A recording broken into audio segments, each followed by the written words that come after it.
അപ്പൊ നമ്മൾ ഈ ടെക്നോളജി രീതിയിലാണ് ഇപ്പൊ കുറച്ച് ലാസ്റ്റ് ഇയേഴ്സിൽ വലിയ വലിയ ബിഗർ നെയിംസ് ഒക്കെ ഉണ്ടല്ലോ, അപ്പൊ ആ ഒരു രീതിയിലേക്കാണ് പോയിക്കൊണ്ട്. ഈ ഓൺലൈൻ എഡ്യൂക്കേഷൻ ആക്ച്വലി ഞാൻ ഒരിക്കലും നോർമൽ എഡ്യൂക്കേഷൻ റീപ്ലേസ് ചെയ്യുമെന്ന് ഒരിക്കലും വിശ്വസിക്കുന്നില്ല. ഓക്കെ, കോവിഡ് ടൈമിൽ അത് റീപ്ലേസ് ചെയ്തിരുന്നു.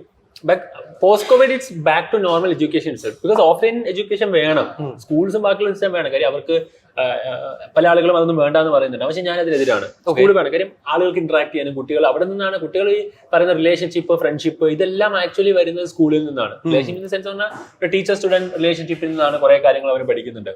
കുട്ടികളുടെ ഇടയിൽ നിന്ന് ലൈക്ക് ഉള്ള ബന്ധങ്ങൾ കാര്യങ്ങളൊക്കെ വെച്ചിട്ട് അവർ കുറെ കാര്യങ്ങൾ ഇന്ററാക്ട് ചെയ്യാനും സോഷ്യലൈസ് ചെയ്യാനും ഒക്കെ പഠിക്കുന്നത് ഓഫ്ലൈൻ സെന്ററുകളിൽ നിന്ന്, ഓഫ്ലൈൻ ഒരു സ്കൂളിൽ നിന്നാണ്. അപ്പൊ അതെന്തായാലും വേണം. പിന്നെ ഓൺലൈൻ എന്തെന്ന് ചോദിച്ചു കഴിഞ്ഞാൽ it will be an add on.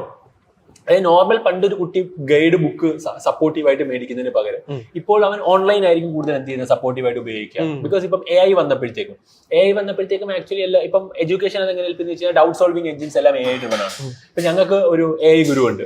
അപ്പം AI ഗുരു ഉള്ള സമയത്ത് അതുവഴി എന്ത് ചെയ്യാം, അവർക്ക് പണ്ട് ഡൗട്ട് സോൾവ് ചെയ്യാൻ 24 hours പിറ്റേ ദിവസം ടീച്ചറെ കാണേണ്ട സമയം ഉണ്ടെങ്കിൽ ഇപ്പം വിത്തിൻ സെക്കൻഡുകൾ കൊണ്ട് അവർക്ക് എന്ത് ചെയ്യാം, ഡൗട്ട് സോൾവിംഗ് എഞ്ചിൻസ് ഉണ്ട്. അപ്പൊ ഇതെല്ലാം അവിടേക്ക് ടെക്നോളജി അവന്റെ കുറച്ചും കൂടെ അവനെ എഡ്യൂക്കേഷനെ സപ്പോർട്ട് ചെയ്യുന്നതായിട്ടാണ്. അല്ലാതെ ടെക്നോളജി അല്ലെങ്കിൽ ഓൺലൈൻ അത് കംപ്ലീറ്റ്ലി ഒരു ഓൾഡർ എഡ്യൂക്കേഷനെ റീപ്ലേസ് ചെയ്യല്ല. ബ്ലെൻഡഡ് ആയിട്ട് മാത്രമേ ഇത് എന്ത് ചെയ്യുള്ളൂ, മുമ്പോട്ട് പോകുള്ളൂ എന്നാണ് എന്റെ മനസ്സിലാക്കിയത്. അതുള്ളവർ കൂടുതൽ എന്ത് ചെയ്യും, സ്കെയിൽ ചെയ്യും. അതില്ലാത്തവർ സ്ട്രഗിൾ ചെയ്യും എന്നുള്ളതാണ് ഇപ്പം ഒരു എഡ്ടെക്കിന്റെ ഒരു ഫ്യൂച്ചർ എന്ന് പറഞ്ഞാൽ മനസ്സിലാക്കിയിട്ടുള്ളത്. ബേസിക്കലി ഓൺലൈൻ എഡ്യൂക്കേഷൻ അഡാപ്റ്റ് ചെയ്യുക എന്നുള്ള. യെസ്, ഓൺലൈൻ എഡ്യൂക്കേഷനും കൂടെ കൊണ്ടുവന്നു കഴിഞ്ഞാൽ ഇറ്റ്സ് ഫാർ ബെറ്റർ ദാൻ ഒരു നോർമൽ എഡ്യൂക്കേഷൻ. പക്ഷെ നോർമൽ എല്ലാം വേണം, പ്ലസ് ഒരു ഓൺലൈനും കൂടെ വന്നു കഴിഞ്ഞാൽ it will be more helpful എന്നുള്ളതാണ് സ്റ്റുഡന്റ് ആസ്പെക്ടിൽ പറയുമ്പോഴത്തേക്ക്.